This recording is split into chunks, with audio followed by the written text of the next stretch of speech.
नमस्कार, आप DD news देख रहे हैं। मैं हूं अशोक श्रीवास्तव और आज 8 जून है और कल 9 जून की तारीख है। कल रविवार 9 जून को ठीक शाम को 7:15 पर नरेंद्र मोदी, नरेंद्र दामोदर दास मोदी एक बार फिर और लगातार तीसरी बार प्रधानमंत्री पद की शपथ लेंगे। उनके साथ उनका मंत्रिमंडल भी होगा और उनके मंत्रिमंडल में उनके सहयोगी दल और बीजेपी के तमाम नेता जिन्हें प्रधानमंत्री ने अपनी अगली कैबिनेट के लिए चुना है, वो सब प्रधानमंत्री के साथ कल शपथ लेंगे। ये भारत की राजनीति में, भारत के इतिहास में अपने आप में एक बहुत महत्वपूर्ण पल है। ऐसा मैं इसलिए कह रहा हूं क्योंकि ये लगातार तीसरी बार 1962 के बाद, हम लगातार आपको बता रहे हैं, 1962 के बाद आज तक कभी ऐसा नहीं हुआ कि किसी एक नेता ने लगातार 33 बार जीत दर्ज की हो। 10 साल के बाद हमने देखा है जो नेता हैं उनकी लोकप्रियता कम होती है, घटती है, अलोकप्रियता बढ़ती है, एंटी इनकम्बेंसी फैक्टर होता है और तीसरी बार किसी को मौका नहीं मिलता। लेकिन प्रधानमंत्री नरेंद्र मोदी ने पहली बार 1962 के बाद वो ऐसे नेता हैं जो लगातार तीसरी बार शपथ लेने जा रहे हैं। यह महत्वपूर्ण इसलिए भी है क्योंकि जिस तरह से इस बार पूरा विपक्ष एकजुट हुआ था और पूरे विपक्ष एकजुट होने के बावजूद प्रधानमंत्री नरेंद्र मोदी को रोक नहीं पाया। हालांकि यह बात ठीक है कि विपक्ष एकजुट होकर बीजेपी को अकेले अपने दम पर बहुमत का आंकड़ा छूने से उसने जरूर रोक दिया, लेकिन नरेंद्र मोदी को शपथ लेने से वो नहीं रोक पाए। और नरेंद्र मोदी के जिन सहयोगियों पर विपक्ष नजरें गड़ाए बैठा था कि शायद वो प्री पोल अलायंस से छिटक कर उनके पाले में आ जाएंगे, वैसा नहीं हुआ और नरेंद्र मोदी के नेतृत्व में तमाम पार्टियों ने, जिनमें टीडीपी और नीतीश कुमार भी शामिल हैं, उन्होंने नरेंद्र मोदी के नेतृत्व में आस्था जताई है और नरेंद्र मोदी ने न सिर्फ अगले 5 साल का बल्कि अगले 10 साल का एक खाका जो है वो पेश कर दिया और उन्होंने साफ कहा है कि ये भी बड़े और कड़े फैसले लेने की उनकी तीसरी पारी होगी। तो आज दो टूक में यही चर्चा करेंगे। फिर एक बार मोदी सरकार, ये कैसे, इसको कैसे देखा जाना चाहिए, बीजेपी की जीत को कैसे देखा जाना चाहिए। प्रधानमंत्री नरेंद्र मोदी जब शपथ लेंगे तो विपक्ष जो है क्या कुछ कहना चाह रहा है, विपक्ष इस वक्त जो है क्या सोच रहा है, यह भी जानने की कोशिश करेंगे और बीजेपी कितनी कॉन्फिडेंट है यह भी हम तलाशने की कोशिश करेंगे, इसके गहराई में जाने की कोशिश करेंगे। साथ साथ जब एक तरफ प्रधानमंत्री नरेंद्र मोदी शपथ ले रहे हैं, दूसरी तरफ कांग्रेस की भी बैठकें लगातार हो रही हैं। आज दिल्ली में CWC की अहम बैठक हुई, लेकिन अब तक जो खबर आई है उसमें सोनिया गांधी को तो संसदीय दल का नेता चुन लिया गया जो अब राज्यसभा से हैं, लेकिन राहुल गांधी नेता प्रतिपक्ष होंगे या नहीं होंगे, इसको अभी भी इसको लेकर अटकलबाजियां जो है वो जारी हैं। तो विपक्ष को लेकर भी चर्चा करेंगे, लेकिन साथ साथ बड़ी बात यह भी है जिसको लेकर प्रधानमंत्री नरेंद्र मोदी ने भी कहा था, उन्होंने कल ही कहा था कि विपक्ष ने यह चुनाव अफवाहों और फेक जो है न्यूज उसके भरोसे जीता। कितनी सच्चाई है इस बात में, क्या वास्तव में कांग्रेस ने जो वादे किए थे क्या वो वादे छलावा थे, क्योंकि किस तरह के वादे किए थे, किस तरह से गारंटी कार्ड दिए थे, उसको लेकर लखनऊ से लेकर बेंगलुरु में अभी तक महिलाएं जो हैं कांग्रेस दफ्तर के बाहर टकटकी लगाए बैठी हैं। इन सब पे चर्चा करेंगे आज। इससे पहले आगे बढ़े, जरा देखिए किस तरह से प्रधानमंत्री नरेंद्र मोदी इस तीसरे पड़ाव तक पहुंचे हैं, उनके एक सफर पर छोटी सी निगाह।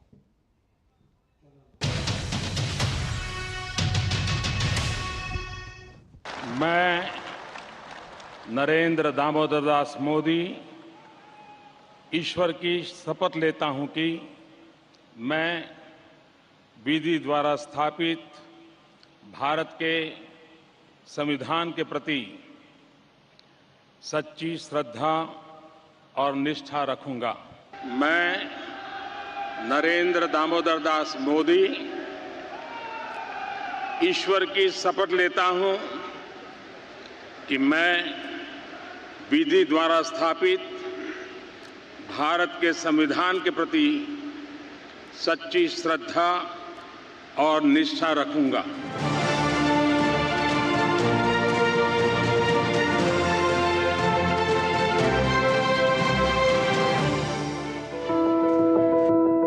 बेटी आप हाथ नीचे करो, मैं आखिर में इसको ले लूंगा आपसे। आप बड़े प्यार से चित्र बना के लाई हो, मेरी टीम आकर के ले लेगी। बेटा रोना मत, रोना मत बेटा।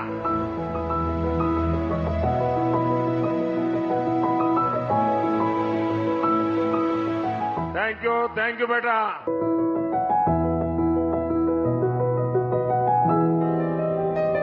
ये बुजुर्ग माता जी को एक चेयर दे दीजिए भाई, ये बुजुर्ग माता जी को वो चेयर दीजिए।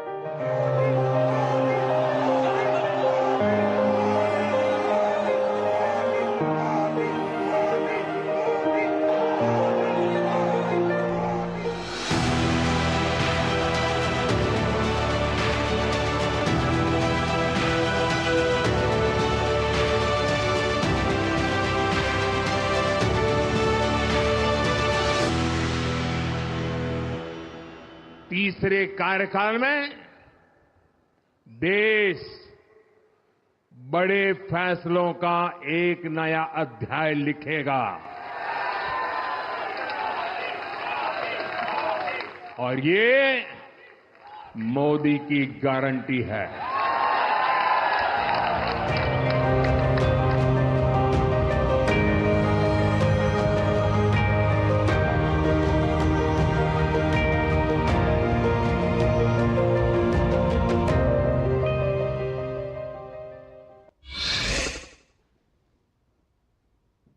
तो फिर एक बार मोदी सरकार और कल जैसा हमने कहा शपथ लेंगे प्रधानमंत्री नरेंद्र मोदी। जो तमाम उम्मीदें हैं देश को, जो चुनौतियां इस सरकार के सामने, उन सब पे चर्चा करेंगे और उसके बाद मैं कांग्रेस पर भी आऊंगा, लेकिन पहले प्रधानमंत्री नरेंद्र मोदी के शपथ ग्रहण समारोह पर और जो चुनौतियां और अवसर हैं उन पर। मेरे साथ आज 3 मेहमान जुड़ रहे हैं, 2 टूक में। आइए परिचय करवा दूं। मेरे साथ डॉक्टर अजय आलोक जुड़ चुके हैं, बीजेपी के राष्ट्रीय प्रवक्ता है डॉक्टर अजय आलोक। मेरे साथ दूसरे मेहमान जो हैं कमरू चौधरी जी जुड़े हुए हैं। कमरू चौधरी जी कांग्रेस के वरिष्ठ नेता हैं और मेरे साथ सौरभ द्विवेदी जुड़े हुए हैं, सौरभ दुबे जुड़े हुए हैं, वरिष्ठ जो है स्तंभकार, माफ कीजिएगा, राजनीतिक विश्लेषक हैं। चलिए इस चर्चा की शुरुआत सबसे पहले डॉक्टर अजय आलोक, मैं आपसे शुरुआत करता हूं। डॉक्टर अजय आलोक, तीसरी बार नरेंद्र मोदी लगातार जो है वो देश की बागडोर संभालने जा रहे हैं। उम्मीदें उफान पर हैं क्योंकि प्रधानमंत्री नरेंद्र मोदी ने लगातार ये कहा था कि तीसरा जो कार्यकाल होगा वो निर्णायक होगा। वो लगातार जो है ये भी बात कर रहे हैं 2047 तक विकसित राष्ट्र को बनाना है। वो ये भी कह रहे हैं कड़े और बड़े फैसले का होगा। वो ये भी कह रहे हैं कि जो करप्शन को लेकर जो है वो और कड़े फैसले होंगे। यहाँ तक कि प्रधानमंत्री नरेंद्र मोदी ने भी कहा था कि पिछले 10 साल में जो कुछ हुआ वो तो एक ट्रेलर था, असली पिक्चर अभी बाकी है। लेकिन बहुत से लोगों को आशंका है कि जिस तरह की इस बार सरकार बन रही है, गठबंधन की सरकार, क्या उसमें वो जो कुछ निर्णय हैं वो इंप्लीमेंट हो पाएंगे? सरकार के सामने चुनौतियां और अवसर क्या हैं? देखिए अशोक जी, अभी रात के 9 बजे हम लोग आज बात कर रहे हैं आपसे।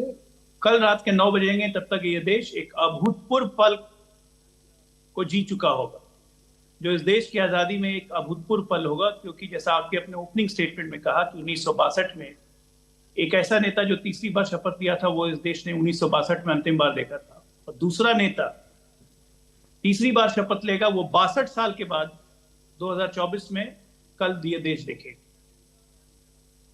ये चुनाव 2014 अगर उम्मीद का चुनाव था, 19 अगर विश्वास का चुनाव था, तो ये 2024 गारंटी का चुनाव है।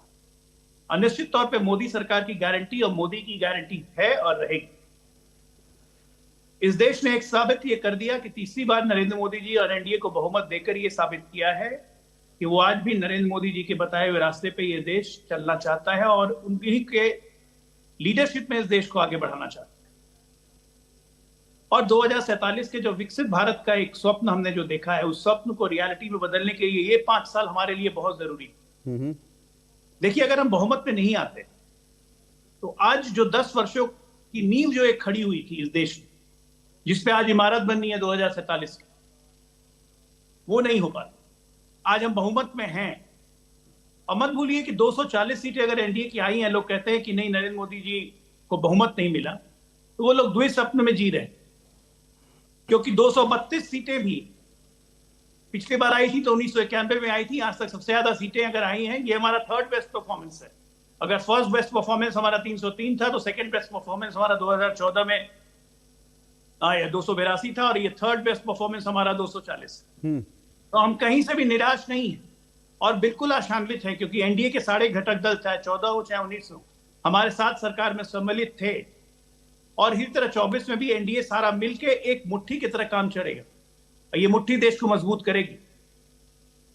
और मैं पूरी तरह से यकीन से आपको कह सकता हूं, कोई भी कड़े या बड़े फैसले हो, मैं तो जान रहा हूं कि परसों के बाद से सरकार जब काम करना शुरू करेगी तो कमरुल भाई की पार्टी और बाकी पार्टी जो चुनाव के पहले नारा देती थी कि नरेंद्र मोदी के 3 जवाई, ईडी, आईटी, सीबीआई, उसका नारा फिर शुरू होगा, क्योंकि एजेंसियों को खुली छूट होगी भ्रष्टाचारियों पे चोट करने की। अब भ्रष्टाचारी जाएंगे जेल, जो कि नरेंद्र मोदी जी ने लाल किले से कहा था। देश प्रगति के रास्ते पर उसी तरह तरक्की करेगा।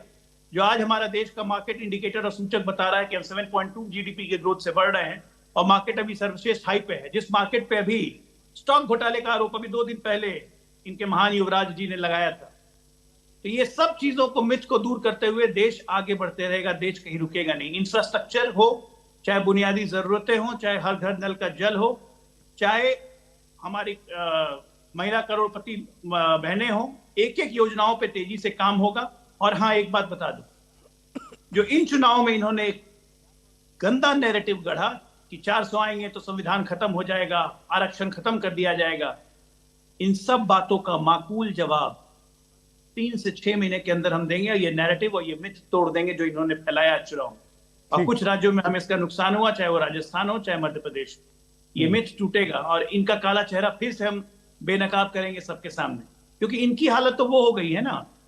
अब ये देखिए कि 14, 19, 24 3 चुनाव मिला लीजिए, कांग्रेस पार्टी उतनी सीटें नहीं जीती जितना 240 हमने जीता 2024 के चुनाव में, और तब भी ये कहते हैं कि हम चुनाव जीत गए।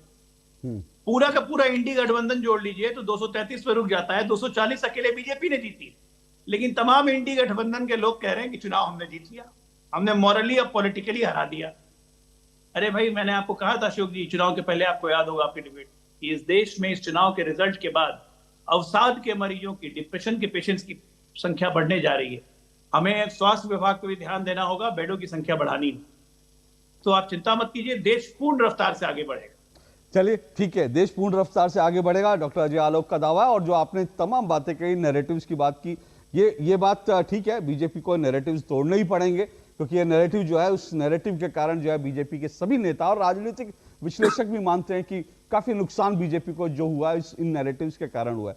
लेकिन उन नैरेटिव्स पर आऊं उससे पहले कमरू चौधरी जी, जो उन्होंने कहा नैरेटिव्स तो बाद में, लेकिन मैं ये कहूँगा कम से कम ईवीएम और लोकतंत्र तो जिंदा है, ये बात तो तय हो गई कि ईवीएम ठीक है और लोकतंत्र जिंदा है, ये तो तय हो गया। पर बड़ी बात ये है, मैं इस पर आता हूं, जो आप लोग लगातार ये उम्मीद जता रहे थे कि भाई जिस तरह से एक नैरेटिव चुनाव और नतीजे आने के बाद भी गढ़ने की कोशिश थी कि जैसे इंडिया गठबंधन जो है जीत गया है, लगातार ये कोशिश हो रही थी कि सरकार बनाई जाएगी, जो एनडीए के प्रीपोल अलायंस था एनडीए का, उसमें से कुछ घटक दलों को जो संविधान बचाने की बात करते थे, डेमोक्रेसी की बात करते थे, वो लोग इस भरोसे थे कि इंडिया जो एनडीए गठबंधन है उसका प्रीपोल अलायंस टूटेगा और उसके भरोसे आप लोग सरकार बनाएंगे। तो ये तो उम्मीदें धराशायी हो गई। आगे की कहानी कैसे देखते हैं आप? अशोक जी, मैं सबसे पहले आपको एक करेक्शन करता हूं यहाँ पे। 62 साल बाद में मोदी जी तीसरी बार प्रधानमंत्री नहीं बन रहे, लेकिन वो अलग बात है। आपने जो उदाहरण दिया कि 62 साल बाद, इस बीच में वाजपेयी जी 3 बार प्रधानमंत्री का शपथ ले चुके थे। वो जरा सा एक बार चेक कर लीजिएगा अपना रिसर्च टीम में। ये करेक्शन के लिए मैं दर्शकों के लिए मैं बोल दिया। दूसरी बात ये देखिए, जो मेरा काबिल दोस्त यहाँ पे बैठकर अजय आलोक जी जो बोल रहे थे कि 10 साल की नींव जो रखा था, यही अहंकार, यही एरोगेंस जो नरेंद्र मोदी का सरकार को इस टाइप का रिजल्ट दिया है। देखिए, आज हम यहां तक आए हैं तो 75 साल का कड़ी मेहनत के बाद आए, और 75 साल अगर हमने मेहनत किया, जहां आजादी का समय में ना हमारे पास में कोई साधन था, ना कोई रिसोर्सेस था कि हम जाके बड़ी बड़ी देशों से मुकाबला कर सके। वहां से आए 91 का दौर था जब हमने एक इकोनॉमिक लिबरलाइजेशन स्टार्ट किया। 2014 में अगर नरेंद्र मोदी उसको आगे ले गए तो ये उनका कर्तव्य था, उनको मैंडेट दिया गया, हम लोगों ने मिलकर मैंडेट दिया उनको कि आपको देश को आगे तरक्की का ओर ले जाना है। लेकिन यहां पे कहां पे गलती हुआ, देखिए आज जिस तरह से उनका अहंकार चूर हुआ 2024 में, मैं इसलिए बोल रहा हूं कि आपने राजीव गांधी का 400 का सीट पार करते हुए पहला प्रधानमंत्री थे, लेकिन 1979 में जाकर उनका मात्र 197 सीट आया। तब राजीव गांधी ने बोला नहीं, मेरे को इस बार जो है कि लोगों ने, भारत के लोगों ने मेरे को जनादेश नहीं दिया सरकार बनाने, वरना मेरे को मेजोरिटी देती। हम इसीलिए हम मिलजुल कर सबको लेकर, जो और सब मल्टी पार्टी डेमोक्रेसी में जिस तरह से होता है, हम उन सब को लेकर सरकार बनाएंगे। और जो है कि हमने सरकारें बनाई और हम चलाए भी उस हिसाब से। एनडीए जब सरकार आई 2014 में, तब हम सब ने देखा किस तरह से घटक दल मिलकर सरकार बनाया। कांग्रेस का तरफ दुष्प्रचार हुआ कि 1,80,000 करोड़ों का घोटाला, तो ये घोटाला, कोल घोटाला, स्पेक्ट्रम घोटाला, जो आज तक कभी साबित नहीं हुआ। बहरहाल वो बात अभी चर्चा का विषय हो चुका है और अभी है नहीं। लेकिन यहां पे 2014 से क्या हुआ कि नरेंद्र मोदी, आपकी बार मोदी सरकार, आपकी बार मोदी सरकार, फिर से एक बार मोदी सरकार। 2024 में क्या हो गया, वो नारा बदलकर एनडीए सरकार बन गया। जो हम चाहते थे, जो घमंड जो नरेंद्र मोदी जी या भाजपाइयों का था कि हम जो है इस बार तो 400 पार करेंगे ही और ऐसा ऐसा कानून लाएंगे, जैसे बात हो रही थी। अब स्पेसिफिकली अगर अशोक जी हम जाएंगे यहाँ पे डिबेट में, कौन सा कानून चेंज करने का बात कर रहे थे, यूनिफॉर्म सिविल कोड को चेंज करने का बात कर रहे थे। जो एक टारगेटेड डेवलपमेंट किसी माइनॉरिटी कम्युनिटीज को दिया जा रहा था, उसको खत्म करने के लिए बात किया जा रहा था। स्वयं 140 करोड़ का प्रधानमंत्री बोलते ये तो घुसपैठिए है, ये बच्चे ज्यादा पैदा करते हैं, जहां मंगलसूत्र छीन कर मुसलमानों को दे देंगे, ये जो है कि मुजरा करने वाले हैं। इस टाइप का भाषा क्या नरेंद्र मोदी जी, हमारे देश के प्रधानमंत्री, एक स्टेट्समैन होना चाहिए उनको, कि ये सब भाषा शोभा देता था? मेरा शुभकामना है, हमारा देश को एक गणतंत्र तरीका की तरफ कल एक नया प्रधानमंत्री शपथ लेने जा रहे हैं और हम उम्मीद करते हैं कि अगला 5 साल वो चलाए, देश को आगे तरक्की की ओर ले जाए। लेकिन कभी भी ये लोगों का जो जनादेश है, इसको बेइज्जत मत कीजिए। लोगों का जनादेश क्या है? मोदी जी, आपको मिलीजुली सरकार चलाने का है, आप मिलीजुली सरकार चलाइए, हम विपक्ष में हैं। हमारा भी इस बार ताकत बहुत है कि पिछले बार आपने 146 एमपी को पार्लियामेंट से निकालकर आप बिल पास कर दे रहे थे, जिसको हम बोलते थे मेजोरिटेरियन सरकार।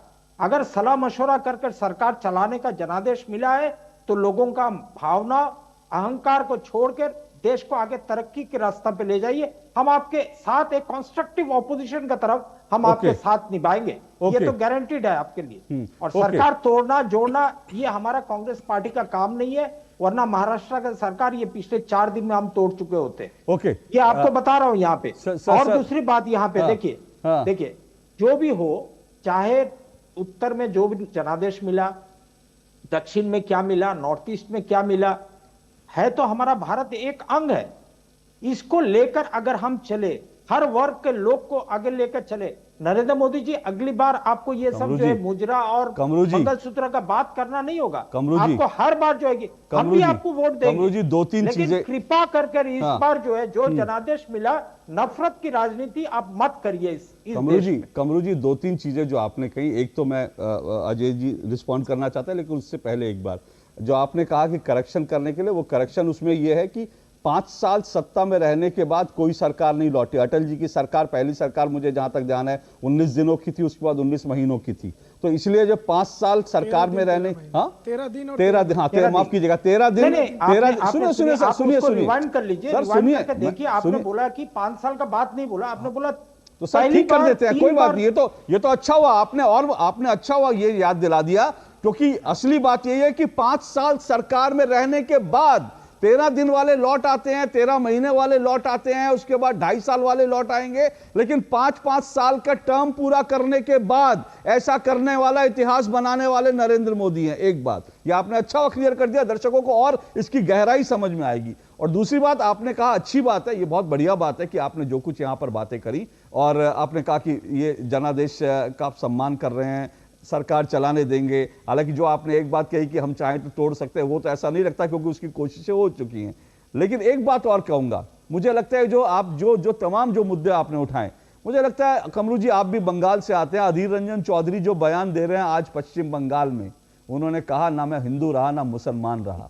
जो बयान दे रहे हैं वो जो बता रहे हैं कि किस तरह से मुस्लिम्स ने उनके खिलाफ वोट दिया, कैसे उन्होंने जिंदगी भर, वो बयान भी आपको सुनने चाहिए। वो भी इस देश की राजनीति है और वो आपके वरिष्ठ नेता हैं, मुझे लगता है उनसे थोड़ा बहुत सीखेंगे कांग्रेस को तो बहुत सारी मेरे को 10 चीजें सेकंड समझ में दीजिएगा। आई।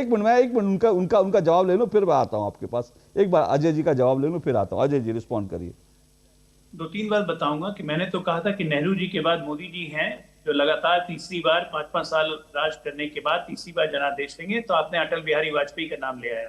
वाजपेयी जी पहली बार 13 दिन की सरकार उन्होंने बनाई थी 96 में, दूसरी बार उन्होंने 13 महीने की सरकार बनाई 98 में, ब्रेक यही हो गया था, और 99 में फिर मिली जी सरकार, एनडीए की सरकार बनी 99 में।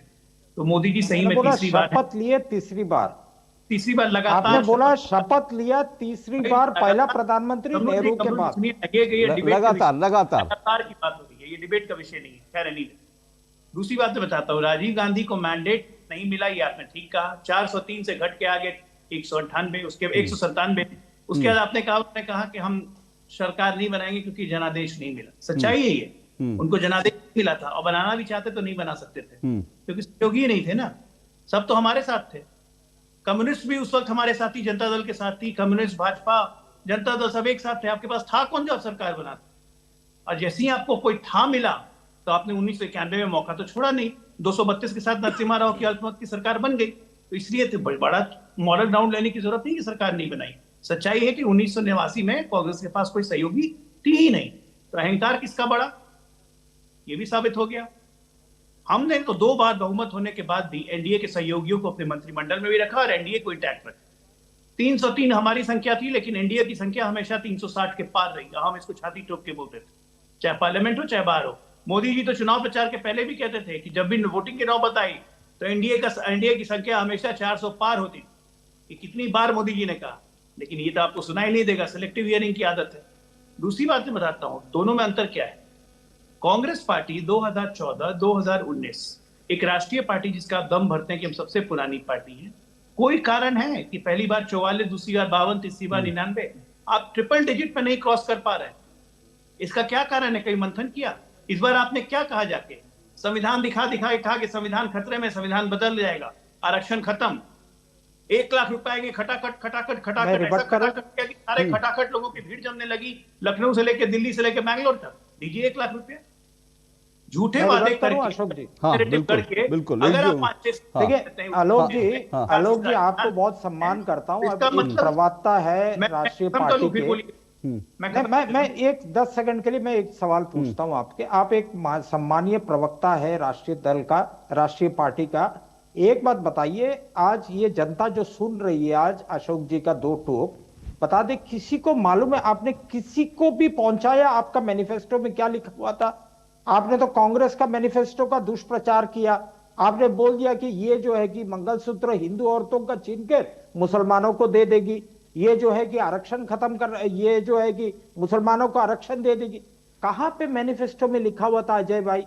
आज तो इलेक्शन खत्म हो गया, अब तो एक भी वोट बढ़ने वाला नहीं है। आप कृपा कर दर्शकों को एक बार हमारा मैनिफेस्टो खोल कर दिखा दीजिए। क्यों आप झूठ फैलाए? क्या लाभ था आपका ये झूठ फैलाने का? ओके, अजय जी रिस्पॉन्ड कीजिए। सबसे पुरानी पार्टी इस देश की अपना मैनिफेस्टो लाती है और एक पन्ना अल्पसंख्यकों पे डिवोट करती है। उस पे साफ साफ लिखती है कि हम मुस्लिम पर्सनल लॉ बोर्ड को स्ट्रेंथन करेंगे। आपने लिखा या नहीं? बिल्कुल। आप इस देश में क्या फर्क पड़ता है? संविधान से बना हुआ पर्सनल लॉ बोर्ड को एक एक करके नहीं, आपको इतना आपत्ति क्यों है? आपका जो आज सहयोगी दल है टीडीपी, तेलुगु देशम पार्टी, उसका मैनिफेस्टो एक एक करके प्लीज एक एक करके सुनिए। मैंने सुनिए, आपने अपना मैनिफेस्टो नहीं पढ़ा सर। ओके कीचड़ उछालने के लिए कांग्रेस। अरे जवाब तो सुनिए, आप सवाल पूछते रहे फिर जवाब सुन नहीं रहे, इतना धैर्य तो रहे।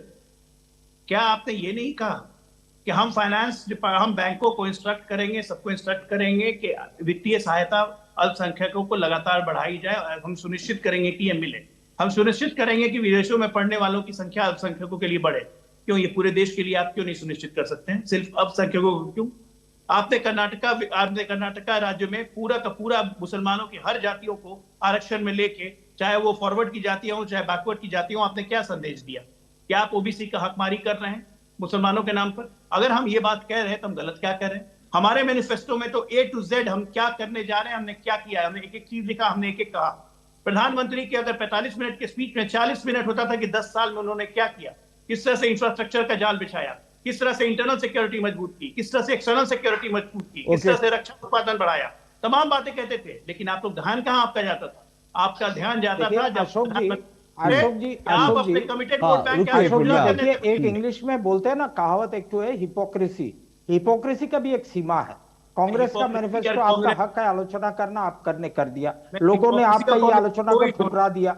आज आप जिसका हाथ पकड़कर बैसाखी की तरफ आपने सरकार बना दिया, उस टीडीपी का मैनिफेस्टो सुन लो। कमरू जी 50 साल से उम्र से ज्यादा मुसलमानों को हम पेंशन देंगे, हर बड़े शहर में आंध्र प्रदेश में ईदगाह और कब्रिस्तान बना के देंगे, मुसलमानों को 5 लाख रुपया इंटरेस्ट फ्री लोन देंगे, इमाम भाता देंगे 10,000 रुपया प्रति महीना, हर मस्जिद को 1 लाख रुपया दिया जाएगा, 5,000 रुपया हर महीना रिपेयर एंड मेंटेनेंस, और 4% आरक्षण देंगे मुसलमानों को। आंध्र प्रदेश का तेलुगु देशम पार्टी का मैनिफेस्टो है।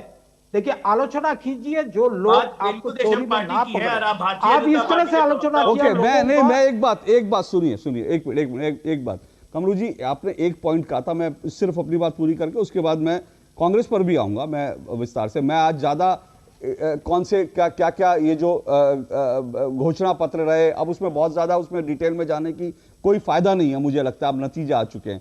लेकिन बड़ी बात यह कमरू जी, आपने जो कहा उत्तर दक्षिण की बात की, आपने कहा सबको साथ लेने की, पर कमरू जी याद रखना चाहिए इसी चुनाव में कांग्रेस के सांसदों ने कहा था कि दक्षिण को अलग राज्य बनाने की बात की थी। वो जो उत्तर दक्षिण का डिवाइड जो है वो कांग्रेस के लोग कह रहे थे, लगातार कर रहे थे, वो डिवाइड नहीं हुआ। उसके लिए देश को खुश होना चाहिए आज कि कम से कम दक्षिण भारत के लोगों ने भी दक्षिण में भी जो है वो वही उसी तरह का मैंडेट है जिस तरह से उत्तर भारत में। लेकिन आपके सांसदों ने तो उत्तर दक्षिण भारत को एक अलग राज्य बनाने की बात की थी सर। और फिर जो है ये जो हिंदू मुस्लिम वाला है इसको छोड़ देते हैं मैं। लेकिन मैं कह रहा हूं कि क्या ये लोगों से वादा करना कि उनको जो है उनको गारंटी कार्ड बांटना, उनको ये कहना कि 5 तारीख को उनके अकाउंट में खटाखट पैसे आ जाएंगे, ये कहना कि संविधान बदल देगी बीजेपी, ये कहना कि जो है ईवीएम जो है गड़बड़ होगी, ये कहना कि हम जो है ईंट से ईंट बजा देंगे अगर इस बार बीजेपी पूर्ण रूप से सत्ता में आ गई। सर, आप ही के नेताओं के बयान है, खून की नदियां बहाने की बात है, कफन बांध के सर पे निकलने की बात है रिजल्ट आने से पहले। वो तो मैं कह रहा हूं कि अच्छा हुआ कि आप लोगों को 99 सीटें मिल गई और समाजवादी पार्टी को जो है उत्तर प्रदेश में सबसे बड़ी पार्टी, नहीं तो उन लोगों ने तो खून की नदियां बहाने की चेतावनी दे दी थी। तो सर ये कौन सा हुआ है? मैं एक छोटा सा ब्रेक ले रहा हूं, उसके बाद मैं उन वादों पर भी आऊंगा जिनकी तरफ बात करी है, क्योंकि ये जो वादा खिलाफी है ये ठीक है, आप बीजेपी से भी सवाल कर सकते हैं कि भाई बीजेपी अपने वादे कितने पूरे करेगी, लेकिन आपने जो वादे किए सर वो तो चुनाव में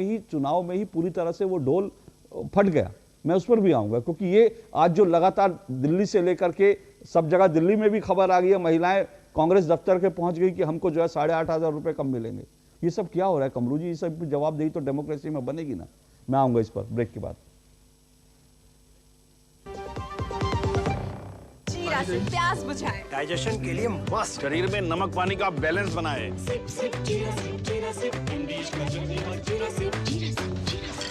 अरे क्या हो गया? पूरा का पूरा गांव यहाँ आ गया। भैया, इसी हाथ से चारा खिलाते हो, तभी तो आपके गाय भैंसों की ब्याज सबसे ज्यादा है। पगले, ये चमत्कार इस हाथ का नहीं, हाथ में जो कपिला पशु आहार है उसका है, जो पशुओं की सेहत अच्छी रखता है और ब्याज भी बढ़ाता है। कपिला, देश का नंबर 1 पशु आहार। Happy birthday my dear.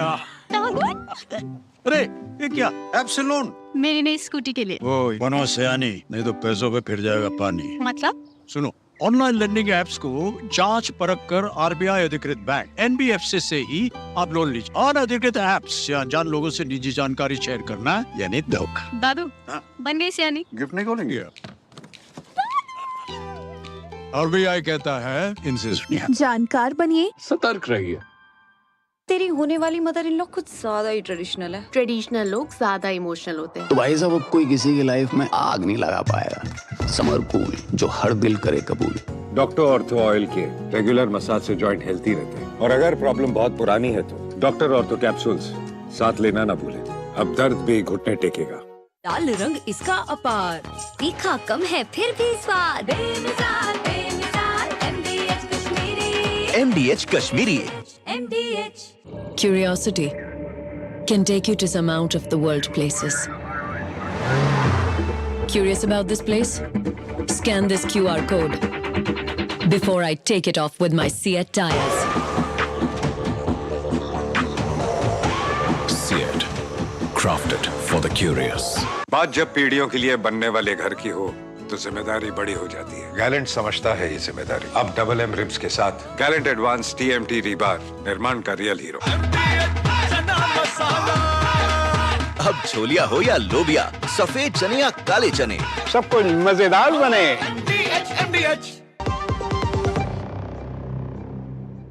दो टूक आप देख रहे हैं, दो टूक में हम चर्चा कर रहे हैं। तीसरी बार फिर सरकार, मोदी सरकार इस पर चर्चा करेगी, क्योंकि कल प्रधानमंत्री नरेंद्र मोदी जो है वो शपथ लेंगे 7:15 पर राष्ट्रपति भवन में अपने मंत्रिमंडल के साथ वो शपथ लेंगे। तो तीसरी बार फिर मोदी सरकार, इसी पर चर्चा कर रहे हैं। और ब्रेक पे जाने से पहले मैंने कहा था कि कांग्रेस को लेकर जो गंभीर आरोप लग रहे हैं और जो खास करके देश भर में महिलाएं जिस तरह से डिस्ट्रेस में हैं, वो लगातार जो शिकायतें कर रही हैं कि उनके साथ छला हुआ, मैं उस पर आऊंगा। लेकिन उससे पहले मैं आपको ये बता दूं कि कांग्रेस ने इस बार अपनी सिचुएशन अच्छी की है, इसमें कोई दो राय नहीं। वो पहले से जो है अब वो जो है नेता प्रतिपक्ष का पद भी कांग्रेस को मिल सकता है, क्योंकि वो अब आधिकारिक रूप से विपक्षी दल हो चुकी है।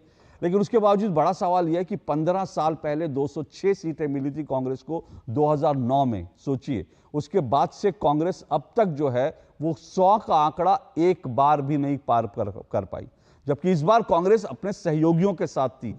14 राज्यों में कांग्रेस को 0 एक भी सीट नहीं मिली है। 14 राज्यों में 4 राज्य ऐसे हैं जहां कांग्रेस को सिर्फ 1 सीट मिली है।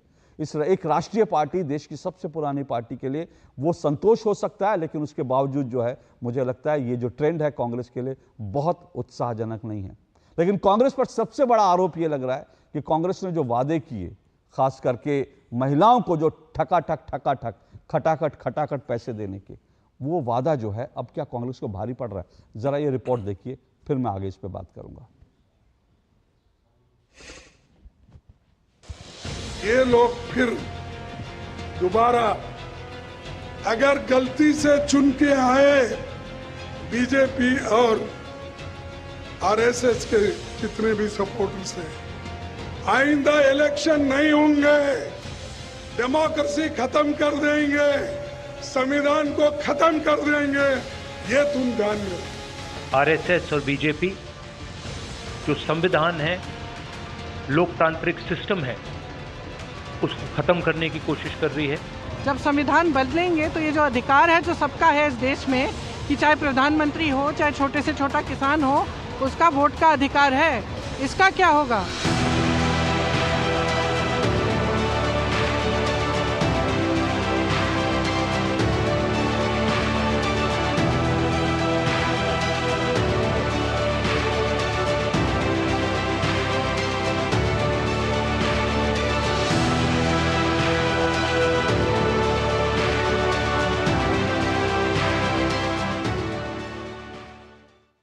चुनाव के समय उन्होंने देश के सामान्य नागरिक को गुमराह करने के लिए जो पर्चियां बांटी कि ये देंगे और वो देंगे और टिकना देंगे, फलाना देंगे।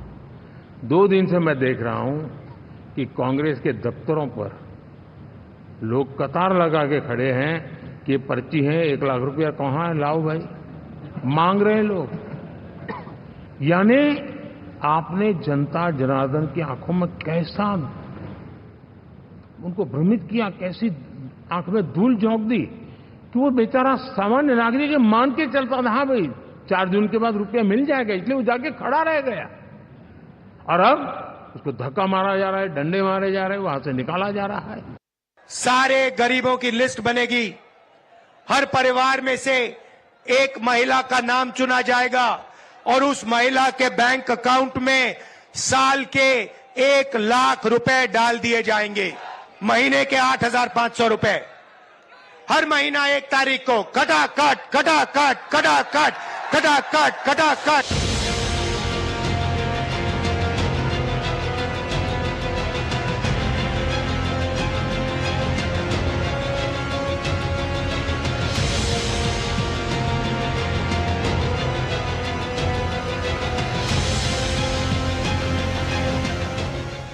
ये कोई ऐसा कुछ नहीं है, इन्हीं को कोई ऐसा संदेश नहीं है। कांग्रेस ने ही तो निकाली है, उसने देखो आप हमारे पास फॉर्म है, लोगों ने ये देखो सारी लेडीज आई है फॉर्म भरने के लिए, तो आप फॉर्म भरवाओ। नहीं कोई नोटिस नहीं, यानी कि ये फर्जी है, सब फर्जी है। ये सिर्फ चुनाव में उसके वोट इकट्ठे करने का वो है ना? वोट इकट्ठे का ये बनाया है, और जब कोई फॉर्म निकलता है तो कोई ऐसे लोगो नहीं आता है। ये देखो, इस पे तो राहुल गांधी का भी फोटो बन रहा है, कांग्रेस का पंजाबी छप रहा है। फॉर्म में कोई ऐसा फोटो नहीं है, तो इसमें भी जब बीजेपी निकाला था तब भी फोटो नहीं था। ये देख लो बहनों, सिर्फ कांग्रेस की एक चाल है, सिर्फ वोट लेने के लिए चाल है, कोई योजना नहीं है ये। यानी कि कांग्रेस फर्जीवाड़े कर रही है, बहुत सारे फर्जीवाड़े कर रही है, आम जनता को बरकरार रही है वो। कार्ड कब दिया गया आपको? कार्ड कब? हम सुबह मिला है, सुबह दिया है। क्या बोला गया, किसने दिया, किस तरह से मतलब बताया कि फॉर्म जमा भर के वहाँ जमा कर देना, यहाँ कार्यालय में सुबह जमा करने हम आए थे। कब मिला फॉर्म? ये सुबह दिया। लता जी दिया आपको? क्या बताया उन्होंने? उन्होंने कहा ये जो भर के देना, फिर मैसेज आएगा उस पर मोबाइल पे। फिर जो फायदा क्या बताया उन्होंने, क्या फायदा? अकाउंट में पैसा आएगा।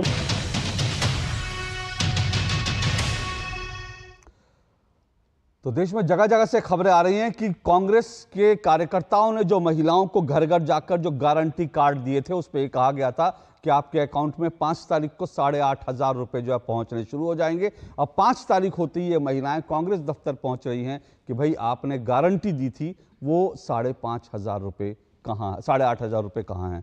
चलिए, कमरू चौधरी जी हैं मेरे साथ, डॉक्टर अजय आलोक हैं और मेरे साथ सौरभ दुबे हैं। सौरभ दुबे, ये जो कांग्रेस ने जो वादा किया था गारंटी कार्ड लेकर जो महिलाएं आ रही हैं, अब कांग्रेस कह रही कि भी हमने तो ये कहा था कि सरकार में आएंगे तब देंगे, अब सरकार नहीं आई तो फिर वो गारंटी कार्ड तो बेकार हो गया ना। देखिए अशोक जी, कहावत है कि सत्य परेशान हो सकता है, पराजित नहीं हो सकता। जिस प्रकार से इस पूरे चुनाव में झूठ, अफवाह और तमाम तरह के वादे किए गए, मैं इसलिए कह रहा हूं क्योंकि देखिए आरक्षण को भी दांव पे रखा गया, संविधान को भी दांव पे रखा गया, और उसके बाद लगातार योजनाएं, आपने एक प्रचार नहीं दिखाया कांग्रेस पार्टी का। एक प्रचार बड़ा उन्होंने चलाया था कि वो सिलाई मशीन, बहन को पूछ रही है आपको सिलाई मशीन मिल गई क्या, वो कहती है कि हाँ मुझे सिलाई मशीन मिल गई। मतलब चुनाव संपन्न नहीं हुआ, चुनाव के बीच चलते हुए वो प्रचार जो है लगातार सभी चैनलों पे चल रहा था कि दूसरी कहती हाँ बहन मिल गया, राहुल गांधी जी ने, कांग्रेस पार्टी ने हमें सिलाई मशीन दे दी, जबकि वो चुनाव के बाद के वादे थे। पहली बात। दूसरी बात, चलिए कम से कम जो है आरक्षण, संविधान तो बच गया, आरक्षण बच गया, ईवीएम बच गई बेचारी बदनाम होने से, और ले दे करके अब जो गारंटी इन्होंने दी थी, महिलाओं की बात कही थी, आज वो महिलाएं लाइन से खड़ी हुई हैं, पूछ रही हैं राहुल गांधी जी से कहां है वो लाख रुपए हमारे अकाउंट में जो प्रत्येक महिला के अकाउंट में आने वाले थे। अगर नहीं है तो आपने वो प्रचार झूठा क्यों चलाया चैनल पे? जो ही खान मार्केट गैंग आप कहते हैं कि झूठ जो प्रोपेगेंडा चलाया जाता है, उसका आप चलवाइएगा, इस पे ढूंढिएगा, इस पे वो आपको मिलेगा। वो प्रचार चलाया गया लगातार कि सिलाई मशीन मिल गई है, जबकि वो इनके घोषणा पत्र में थी कि अगर हम जीत करके आएंगे सिलाई मशीन देंगे। उसके पहले दूसरी चीज देखिए, सबसे बड़ी बात क्या है कि जब यूपीए पहली सरकार बनी थी 145 सीटों के साथ, दूसरी बनी थी 204 सीटों के साथ, कांग्रेस की मैं बता रहा हूं, उस समय जिस प्रकार से लगातार घमासान चल रहा था मंत्रालय को लेकर के, आप पार्लियामेंट उठा करके यूट्यूब पे वीडियो देख लीजिए, लालू यादव और ममता बनर्जी के बीच में जो बहस चल रही है, और लगातार तमाम लोग जो है आपस में लड़ रहे हैं मंत्रालयों को लेकर के, वो एक इनका कोलैबोरेशन था चलाने का तरीका। प्रधानमंत्री नरेंद्र मोदी 272 सीटों के साथ पहली बार 2014 में चुन करके आते हैं। उसके बाद दूसरी बार 2019 में 303 सीटें खुद के बलबूते पर चुन करके आते हैं। लेकिन एक बात समझ लीजिए, वहां पर दोनों समय एनडीए के साथ कई, एनडीए गठबंधन था, उसमें कई पार्टियां थी, प्रधानमंत्री जी के नेतृत्व में उनको पूरा सम्मान मिला। आज तक किसी एक पार्टी ने एक आरोप नहीं लगाया कि इन्होंने हमें सम्मान नहीं दिया, हम इनको छोड़ के जा रहे हैं। सुन लीजिए, अगर वहीं पर कांग्रेस पार्टी होती, वो चिमटे से भी नहीं छूती, चिमटे से अपने गठबंधन के साथियों को अगर पूर्ण बहुमत से आती, वो ये मैं दावे के साथ कह रहा हूं कि अगर कांग्रेस पार्टी को पूर्ण बहुमत मिलता, वो अपने गठबंधन के साथियों को चिमटे से भी नहीं छूती। और आज की रात और कल की शपथ ग्रहण के पहले इसी अफवाह के बाजार को गर्म किया जा रहा है कि क्या नीतीश कुमार, क्या नायडू जी के साथ प्रधानमंत्री नरेंद्र मोदी सरकार चला पाएंगे? बिल्कुल चला पाएंगे।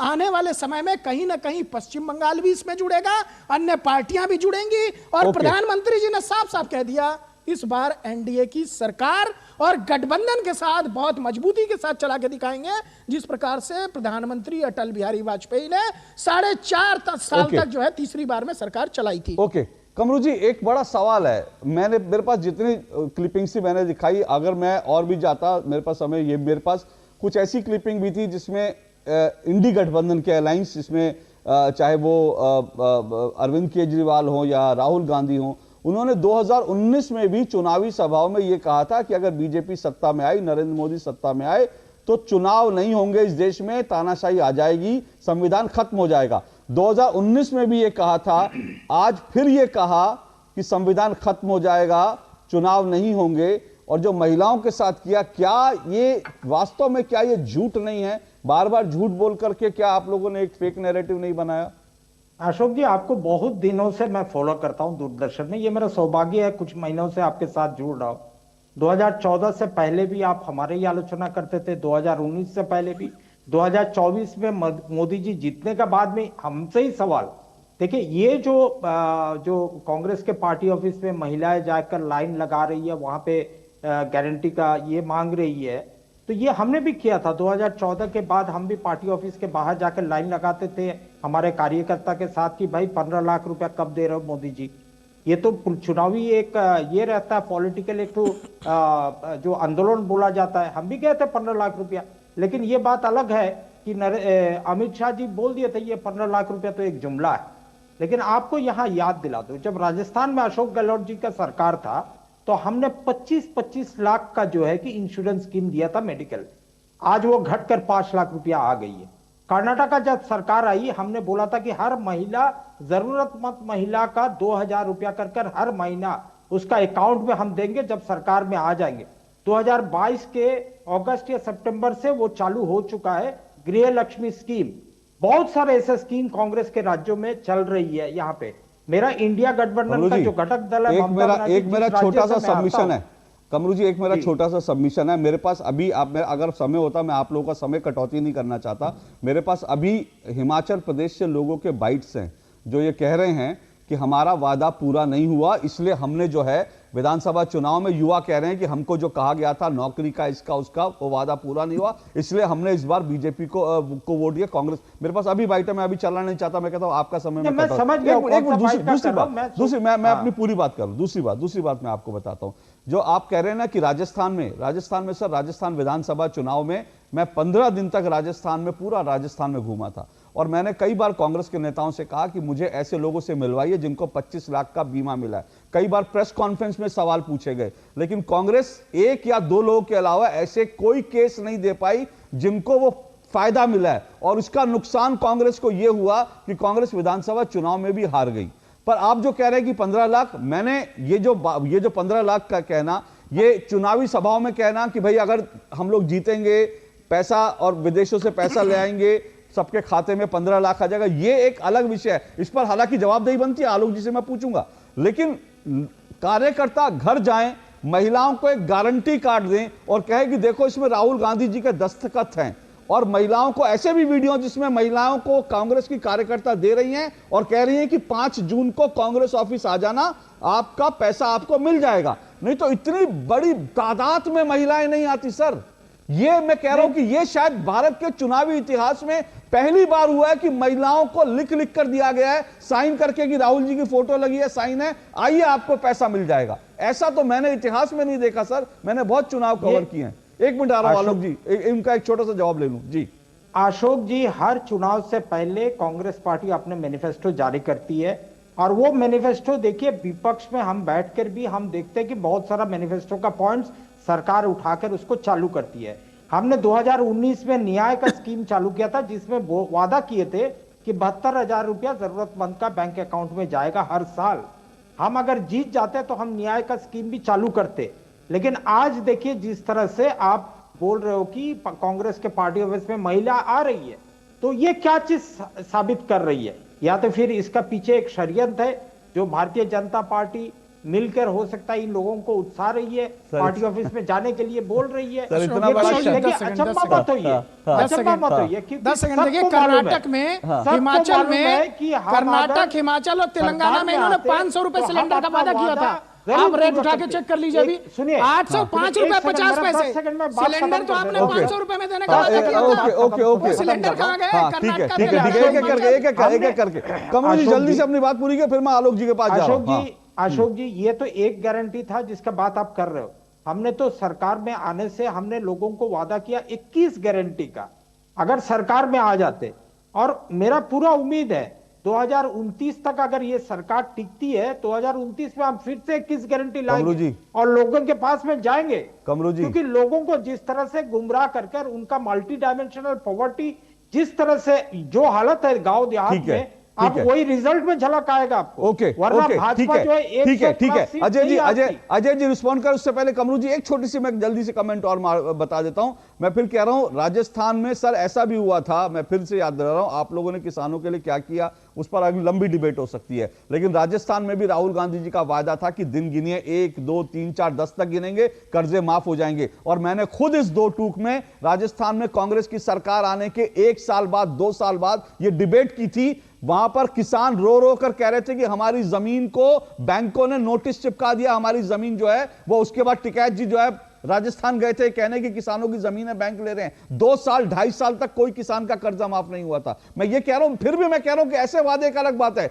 लेकिन गारंटी कार्ड देना मुझे लगता है ये बहुत बड़ा छलावा है सर, कम से कम इस तरह का मतदाताओं के साथ। लेकिन अजय आलोक जी वो कह रहे हैं कि ये आपकी साजिश भी हो सकती है, हो सकता है इन लोगों को आपने बरगलाकर कांग्रेस ऑफिस भेजा हो कि भाई आप लोग जाओ और अपना पैसा मांगो। देखिए, सबसे पहली बात कि 15 लाख रुपए का जो बात थी उसमें से ये कहा गया था कि जितना भ्रष्टाचार कांग्रेस ने किया है, अगर वो सारा का सारा पैसा पकड़ा जाए तो प्रत्येक भारतीय के अकाउंट में 15 लाख रुपए आ जाएंगे। ये नहीं कहा गया था कि हर भारतीय अकाउंट में 15 लाख डाल दे। सबसे पहले तो नैरेटिव ठीक कीजिए। और हमारे किसी दफ्तर पे कोई नहीं आया था 15 लाख मांगने, और आपके दफ्तर पे महिलाएं नहीं आई हैं, फिर से करेक्शन कीजिए। मुस्लिम महिलाएं आई हैं सबसे ज्यादा, 90% से ज्यादा, क्योंकि वहां पे ये भी अफवाह फैलाई गई थी कि अगर भारतीय जनता पार्टी आ गई तो इस बार एक भी मुसलमान नहीं बचेगा, आपके घर से महिलाओं बहनों को ले जाएंगे। उत्तर प्रदेश में नैरेटिव फैलाया गया, इस्लाम को खत्म कर दिया जाएगा। ओवैसी खुलेआम कहते थे मस्जिदें तोड़ दी जाएंगी। एक भी घटिया और गंदा नैरेटिव फैलाने से ये लोग बाज नहीं आए। और guarantee card, 9 crore guarantee card पूरे उत्तर प्रदेश में बंटवाए गए और दिल्ली में बंटवाए गए। दिल्ली में शादरा, सीलमपुर, हर जगह मैं मोहल्लों के नाम बता सकता हूँ। ठीक है, दिल्ली में तो आपकी तो गठबंधन की सरकार है ना, आम आदमी पार्टी के साथ। यहाँ दे दीजिए पैसे, तेलंगाना में दे दीजिए, वहां तो आपकी सरकार है। कर्नाटका में दे दीजिए, वहां आपकी सरकार है। हिमाचल में दे दीजिए, वहां आपकी सरकार है। 1 लाख रुपए खटाखट खटाखट खटाखट देना तो पड़ेगा। ये सवाल उठेंगे। आपने बरगला के नेगेटिव नैरेटिव फैला के झूठे वायदे करके जनता को गुमराह किए हैं। जनता ही आपका हिसाब करेगी। हिसाब ज्यादा नहीं, बहुत जल्दी होने वाला है, 3 महीने के अंदर अंदर होगा। ओके, लेकिन सवाल है कि संविधान सुरक्षित है, ईवीएम सुरक्षित है। मैं एक छोटा सा ब्रेक और ले रहा हूं, ब्रेक के बाद मैं आऊंगा और उसके बाद जो है मैं कमरू जी, आप मेरे से ज्यादा बड़े ज्ञानी व्यक्ति हैं, लेकिन मैं कम से कम जो अर्थशास्त्रियों से नहीं, मैं सिर्फ एक बात कह रहा हूं, मैंने कुछ अर्थशास्त्रियों से कैलकुलेशन किया, उनसे बात करके अंदाजा लगाया। जो कांग्रेस ने अपने जो गारंटी दी थी, अगर वो गारंटियां पूरी कर दी जाएं तो फिर इस देश पर कम से कम सालाना 15 लाख करोड़ से ज्यादा का देश पर बोझ पड़ेगा। 15 लाख करोड़ से ज्यादा का, समझ रहे हैं आप? मतलब देश की अर्थव्यवस्था चरमरा देने वाले वादे किए गए थे। और फिर जवाब देने का मौका मैं बिल्कुल आपको मौका दूंगा। ब्रेक के बाद आता हूं आपके पास, एक ग्राफिक दिखाऊंगा, उसके बाद आपको जवाब देने का मौका दूंगा। लेकिन फिर कहूंगा कि संविधान तो कम से कम बचा हुआ है ना। आऊंगा इस ब्रेक के बाद। अब तक टेस्टी राजमा बनाना नहीं आया। बिना MDH राजमा मसाला के टेस्टी राजमा कैसे बनेगा? MDH राजमा मसाला। क्या स्वादिष्ट राजमा बनाए। MDH। Do you feel conscious while smiling? Say goodbye to your worries because an orthodontist can help you feel confident. Be it a child, a teenager, or even a working professional, braces and aligners can help you get that stunning smile. Consult your nearest orthodontist. To learn more, visit the Indian Orthodontic Society's website, bracesspecialists.com. Curiosity can take you to some out of the world places. Curious about this place? Scan this QR code before I take it off with my Seat tires. Seat, crafted for the curious. अब loan processing में इतनी देरी, ये सब ना तुमसे नहीं होगा। लो तुम ही कर लो। देखो तुम झूठ बोला लेकिन। इधर आओ। क्या बात? फाइनेंशियल एसेट्स का प्रमाण देना है, इस वजह से लोन अटका है। देखो, अकाउंट एग्रीगेटर से जुड़ो। अकाउंट एग्रीगेटर बैंक इत्यादि के पास उपलब्ध आपकी वित्तीय जानकारी को आपकी स्पष्ट सहमति से ऋण देने वाली वित्तीय संस्थाओं से साझा करता है। पापा, it was so easy. RBI कहता है, जानकार बनिए, सतर्क रहिए। पाव भाजी को फेवरेट बनाता है MDH पाव भाजी मसाला। MDH पाव भाजी मसाला। MDH बनाए पाव भाजी लाजवाब। MDH। सर आप बहुत लकी है कि आपके बेटे ने हेल्थ इंश्योरेंस और बाकी सारी फॉर्मेलिटीज टाइम से पूरी कर दी है। मेरा बेटा? तो फिर आप? पॉलिसी बाजार। क्लेम के टाइम पे हमेशा आपकी हेल्प को तैयार। पॉलिसी बाजार, 1 करोड़ का हेल्थ इंश्योरेंस सिर्फ 390 रुपए महीने से शुरू। बात जब पीढ़ियों के लिए बनने वाले घर की हो तो जिम्मेदारी बड़ी हो जाती है। गैलेंट समझता है ये जिम्मेदारी। अब डबल एम रिब्स के साथ गैलेंट एडवांस TMT रीबार, निर्माण का रियल हीरो। घुटना, कंधा या कमर, चाहे जैसा हो दर्द, डॉक्टर ऑर्थो आपको देता है दर्द से पूरी आजादी। ये कोई टेम्पररी पेन किलर नहीं, आयुर्वेदिक औषधि है। MDH का किचन किंग किचन में हो तो हम सब कुछ बना सकते हैं। बैंगन का भरता, आलू गोभी, भिंडी मसाला और भी बहुत कुछ। MDH। दो टुक आप देख रहे हैं और दो टुक में हम बात कर रहे हैं। लगातार तीसरी बार फिर से मोदी सरकार, कल शपथ ग्रहण समारोह होगा। उससे पहले जो है तमाम बीजेपी और कांग्रेस के क्या नैरेटिव्स हैं उन पर बात कर रहे हैं। जल्दी से मैं अभी ग्राफिक नहीं दिखा पाऊंगा, मेरे प्रोड्यूसर ने मुझे बताया कि समय कम है, लेकिन मैं विंडो में वो ग्राफिक दिखाने की कोशिश करूंगा। मुझे उम्मीद है दर्शक उनको पढ़ेंगे, उन पॉइंट्स को। लेकिन कमरू जी रिस्पॉन्ड करना चाह रहे थे, आप बोलिए। देखिए, मैं आपका ग्राफिक्स तो देख नहीं पाया। जो ग्राफिक्स मेरे पास है उसका मैं आपसे बोल सकता हूं। सही गलत आप विचार कर ले, आपका दर्शक विचार कर ले। देखिए, जब यूपीए सरकार थी तो कॉर्पोरेट का टैक्सेस 33% था, जो कि लगभग 70% होता था टोटल रेवेन्यू का भारत में। आज जो है कि नरेंद्र मोदी सरकार ने, जिसको हम लोग बोलते हैं क्रोनी कैपिटलिज्म, जो अदानी अंबानी का सरकार है, अदानी अंबानी तो नाम है लेकिन कॉर्पोरेट का जो सरकार है मोदी जी चला रहे आज लास्ट 10 साल से, उसका इंडिविजुअल आपका और मेरा टैक्स बढ़कर 76% हो चुका है, और जबकि कॉर्पोरेट्स का मात्र 24% रह गया। अगर ये 70% से 24% से उतर कर आ जाए तो यहीं पे आपको जवाब मिल जाएगा कि कांग्रेस को कहां से वो पैसा ला रहा है। जब मैनिफेस्टो में हम बोले थे, नहीं, एक 10 सेकंड मैं आप ही से, मेरा छोटा सा, क्योंकि समय कम है, मैं आप ही को मौका दे रहा हूं, लेकिन मैं सिर्फ ये कह रहा हूं, आपकी जो बात कह रहा हूं उसका एक भाव ये हुआ कि आप कॉर्पोरेट पर ज्यादा टैक्स लगा करके वो पैसा जो आप दे देंगे। दूसरा, मैं आपसे कह रहा हूं, आप अपने चार्ट के हिसाब से बता दीजिए, ये जो पूरे वादे किए थे, 20-21 गारंटियां दी थी, आपके हिसाब से कितना कैलकुलेशन आता है इस प्रदेश की? 15 लाख करोड़। 15 लाख करोड़, हाँ। तो 15 लाख करोड़, आपको लगता है 15 लाख करोड़ का नए टैक्स लगाए जाते और उससे वसूल लिया जाता है ना? नहीं, सुनिए, ये तो साफ ऑलरेडी गवर्नमेंट के पास में रेवेन्यू है। जो आज जो पेट्रोलियम गैसेस पे टैक्सेस जो लगाया गया है यहाँ पे, आप जीएसटी वैट को छोड़ दीजिए, वैट तो उसमें शेयर है, सेंट्रल गवर्नमेंट का भी है, स्टेट गवर्नमेंट का भी है, लेकिन उसमें जो सेस लगाया गया वो आपको मालूम है कितना रुपया का है? कितना रुपया प्रॉफिट कर रही है ऑयल कंपनीज? कितना कॉर्पोरेट टैक्सेस में कटौती की गई सिर्फ चुनिंदा कॉर्पोरेट्स को फायदा पहुंचाने के लिए? इसका मूल्यांकन कीजिए, आपको 15 लाख करोड़ मिल जाएगा। अच्छा, सिंपल सवाल है। ये जो के शेप कर्व है, जिसको इकोनॉमिस्ट आज जो सुन रहे होंगे उनको मालूम है, जो के शेप कर्व है वो जो है कि क्यूब वाइडन हो गया, इसीलिए तो गरीब तो और गरीब होते जा रहा है। हमने मैनिफेस्टो में और एक इंपॉर्टेंट पॉइंट लाया, डिस्ट्रीब्यूशन ऑफ वेल्थ, जिसको मोदी जी ने गलती समझ लिया। सर, फिर वही सर, नहीं, ओके, मैं फिर कह रहा हूं सर, उसका कमरू जी किसी दिन समय होगा तो उस पर जरूर हम बात करेंगे डिस्ट्रीब्यूशन ऑफ वेल्थ का। मुझे लगता है उसका एक आपको फॉर्मूला बताना चाहिए देश को, क्योंकि मैं फिर कहता हूं कि राहुल गांधी के पास 20 करोड़ की संपत्ति है, नरेंद्र मोदी के पास 3 करोड़ की संपत्ति है, अशोक श्रीवास्तव के पास 10 लाख की संपत्ति है। तो क्या राहुल गांधी की संपत्ति में से नरेंद्र मोदी को और अशोक श्रीवास्तव को मिलेगा? क्या इस तरह का डिस्ट्रीब्यूशन होगा? वो फॉर्मूला बताना चाहिए। लेकिन समय कम है, जल्दी से अजय आलोक जी, वो कह रहे हैं कि कॉर्पोरेट जो है, जो आपने टैक्स कम कर दिए, 15 लाख करोड़ तो वहां से आराम से निकाला था। ये जब छोड़ के गए थे, छोटा सा आंकड़ा देता हूं, ये जब छोड़ के गए थे देश की जीडीपी हमारे पास तो मात्र 88 लाख करोड़ की थी। आज बढ़ा के हमने सालाना 1,98,000 करोड़ कर दिए। कहां से? हवा में उतर गए। आप जब छोड़ के गए थे तो हमें 5 मोस्ट फ्रेजाइल इकोनॉमी थे, आज हम टॉप 5 इकोनॉमी में से। उसका जवाब भी मैं दे दूं, 10 सेकंड लगेगा। समय नहीं, 10 सेकंड लगेगा बस। नहीं सर, मेरे पास बिल्कुल। अब्दुल जी, आपको बता देता हूं, इसी तरह के नेगेटिविटी में रहिए। किसी दिन बहस करेंगे, अशोक जी मान ही नहीं रहे।